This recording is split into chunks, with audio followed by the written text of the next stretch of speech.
कभी योगियों का अपमान नहीं करना चाहिए, कभी ऋषियों का अपमान नहीं करना चाहिए, कभी अभिमान में आकर के मुनियों का अपमान नहीं करना चाहिए। याद रखो, धन के मद में आकर के या ज्ञान के मद में आकर के या जाति के मद में आकर के या वंश के मद में आकर के ओहो तुम दूसरे यतियों का अपमान कर रहा है। प्रिय बंधुओं, आत्मा की स्वतंत्रता को भी भूल बैठा। प्रत्येक कण कण जहां स्वतंत्र है, प्रत्येक आत्मा स्वतंत्र है। एक आत्मा का गुण स्थान दूसरी आत्मा से जहां नहीं बनता हो।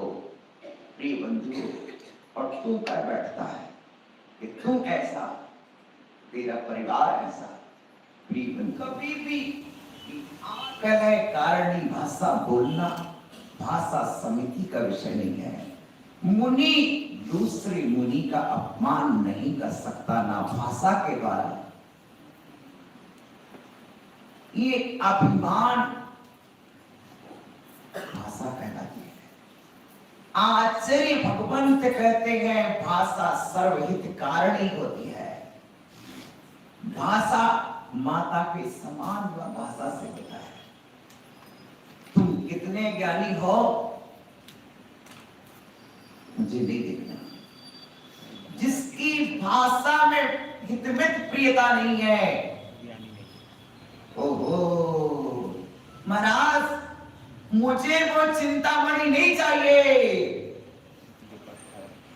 मुझे वो चिंतामणि नहीं चाहिए, वो नागमणि नहीं चाहिए जिसके फण में नागमणि है, लेकिन जिसके मुख में हालाहल विष समाया हुआ है, उस सांप के पास जाना ही नहीं है।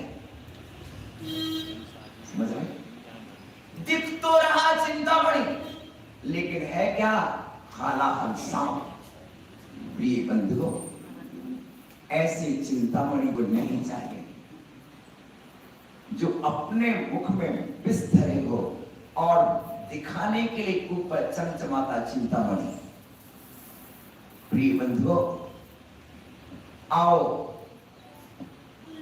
जीवन में कितनी भी ऊंचाई पा जाए प्रति, लेकिन भाषा से भी अभिनय मत करना।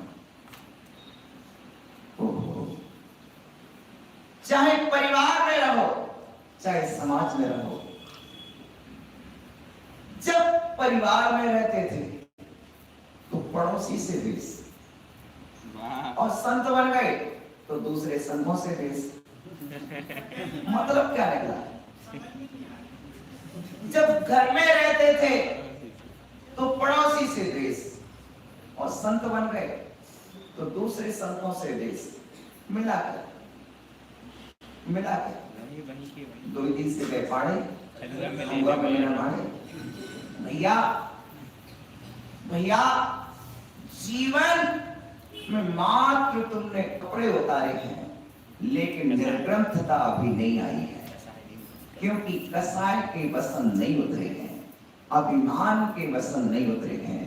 आचार्य कहते हैं अभी तूने बाहर की शराब का त्याग तो किया है, लेकिन अभिमान की मदिरा अभी भी चढ़ी हुई है। भैया, इस अभिमान की मदिरा का नशा कब उतरेगा? एक जाति का मन तो नहीं बैठा।